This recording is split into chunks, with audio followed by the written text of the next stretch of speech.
दक्षिणी दिल्ली महरौली में पूर्व सांसद अशोक तंवर ने आम आदमी पार्टी कार्यालय का उद्घाटन किया। दिल्ली के महरौली वार्ड से आप प्रत्याशी रेखा चौधरी के कार्यालय का उद्घाटन किया गया। इस अवसर पर आम आदमी पार्टी के नेता और प्रत्याशी के पति महेंद्र चौधरी ने बताया कि इस बार आम आदमी पार्टी की इस बार में जीत निश्चित है।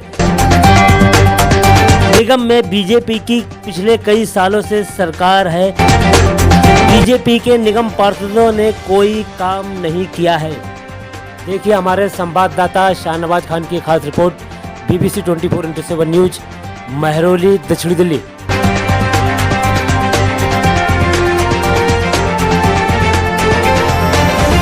आज रेखा महेंद्र चौधरी जी जो वार्ड नंबर 155 महरौली से आम आदमी पार्टी के उम्मीदवार हैं, आज उनका कार्यालय का उद्घाटन का ये मौका है।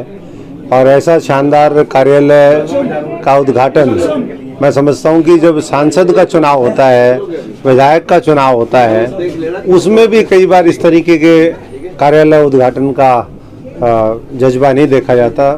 हजारों की संख्या में लोग थे और एक तरफ जहाँ कांग्रेस खुद खत्म हो रही हो, खुद को कांग्रेस ही खत्म करने में लगे हो, वहीं आम आदमी, आम जनता, किसान, मजदूर, नौजवान, व्यापारी, कर्मचारी, ये सब लोग भारतीय जनता पार्टी को ख़त्म करने में लगे हुए हैं। क्योंकि इस दिल्ली शहर को कबाड़ा करने का काम वो भारतीय जनता पार्टी ने पिछले 15 साल में किया।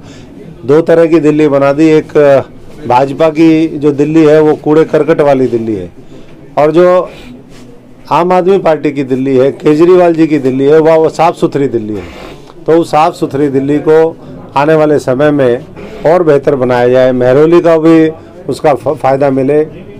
जिस वार्ड के अंदर 700 से ज़्यादा ऐतिहासिक धरोहर हो हमारी, और उसके बाद भी वो इलाका पीछे रह जाए केवल भ्रष्टाचार की वजह से, केवल जो MCD है उसकी अनदेखी की वजह से, तो मैं समझता हूँ कि ये बहुत दुर्भाग्यपूर्ण है। और इसलिए इस इलाके के लोग इस बार रेखा जी को ऐतिहासिक वोट से जिता करके वो MCD में अपना प्रतिनिधित्व देंगे। और वो जो भी वायदे कर रही हैं, चाहे वो नाली मुक्त महरौली हो, चाहे तमाम और जो भी बातें लोगों से निकल करके आई हो, उसको पूरी तरीके से। बीजेपी भी अपना जीत का दावा ठोक रही है, किस तरीके से मुकाबला मांगती है? बीजेपी तो उसी दिन हार गई थी जब उन्होंने अपने उम्मीदवार को जिसकी टिकट दी थी उसी की काट दी, और ये मान लिया कि ये भ्रष्ट लोगों की पार्टी है। भ्रष्टाचार हमारे उनके जो कॉरपोरेटर थे वो करते आए हैं, तो और कोई है नहीं, और भारतीय जनता पार्टी पिछड़ चुकी है। तो मैं समझता हूँ कि यही पूरे दिल्ली के अंदर होगा, और MCD से लेकर के गुजरात, हिमाचल में आम आदमी पार्टी की बड़ी जीत होगी। सर देखिए, महेंद्र चौधरी, रेखा चौधरी वो घर घर के अंदर एक हाउस होल्ड नेम है।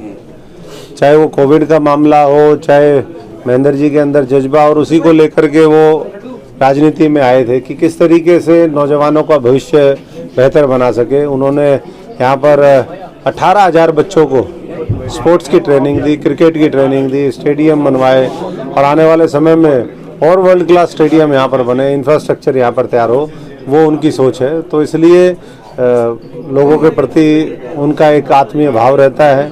हमेशा संजीदगी और संवेदनशीलता के साथ वो लोगों की सेवा करते हैं। देश प्रेम का जज्बा है, और सबसे बड़ी बात, पूरा परिवार लोगों के प्रति समर्पित है। आज बीजेपी ने कितना इससे आप समझते हैं कि बीजेपी ने 2020 में भी जब विधानसभा के चुनाव हुए थे, 2015 में भी ऐसे ही स्टार प्रचारक उतारे थे, सारी बीजेपी उतर गई थी, सारे सांसद उतर गए थे। 300 से ज़्यादा सांसद जो है वो उतार दिए थे, बाहर के जो विधायक थे, मंत्री थे, सब उतार दिए थे, लेकिन फिर भी फेल हुए। तो मैं समझता हूँ कि दिल्ली जो है ना तो भारतीय जनता पार्टी से संभल रही है, और ना आम आदमी का जो आने वाला समय में विजय रथ है वो ये रोक पाएंगे। अब तो आम आदमी का जो है अश्वमेघ यज्ञ शुरू हो चुका है, घोड़ा निकल चुका है, और जो घोड़े के सामने आएगा उसको जनता पछाड़ देगी। 250 में कितना?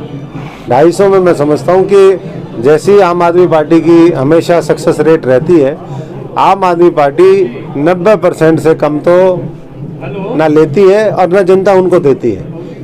जनता की भी मेरिट आएगी और आम आदमी पार्टी की भी मेरिट आएगी। 90% से ज़्यादा सीटें, तो मुझे लगता है कि ऐसा ना हो कि 240 और 250 के बीच में आंकड़ा जाकर के रुके।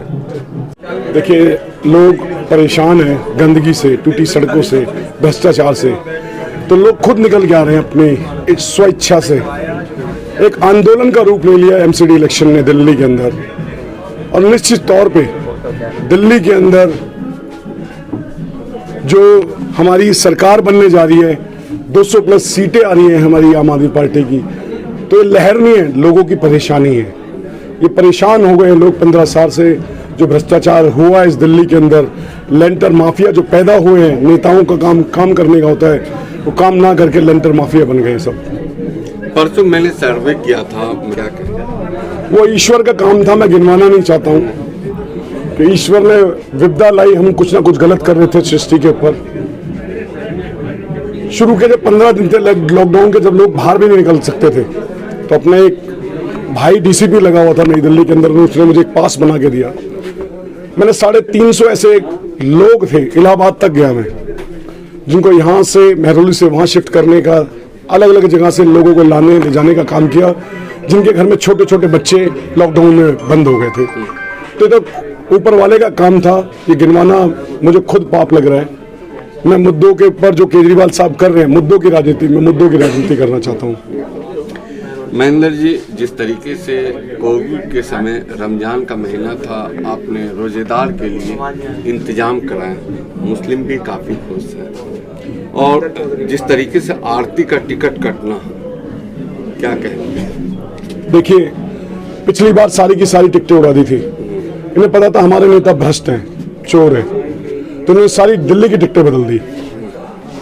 इस बार भी उन्हें दिखा भ्रष्ट और चोर नेता फिर से, पहले वाले इतने थे, इस बार और बड़े हो गए हैं,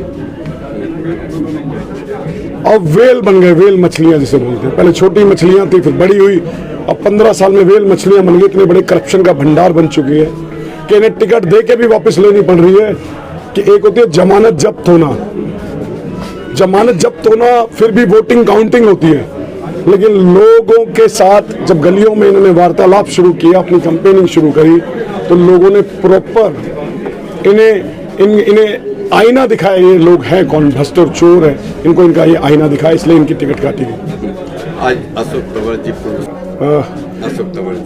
अशोक जी हमारे राष्ट्रीय नेता हैं, अरविंद जी के बहुत करीबी हैं। अरविंद जी दिल से लाइक करते हैं उन्हें, और मेरे यहाँ आए, सौभाग्य है मेरा कि मेरे ऑफिस का उद्घाटन किया। उनका सदैव मुझ पर प्यार बना रहता है। बोले उद्घाटन मैं करने आऊँगा, शुरुआत मैं यहीं से करूँगा और पूरा टाइम इलेक्शन में यहीं रहूँगा। ये आश्वासन के साथ उन्होंने आज रिबन काटा है।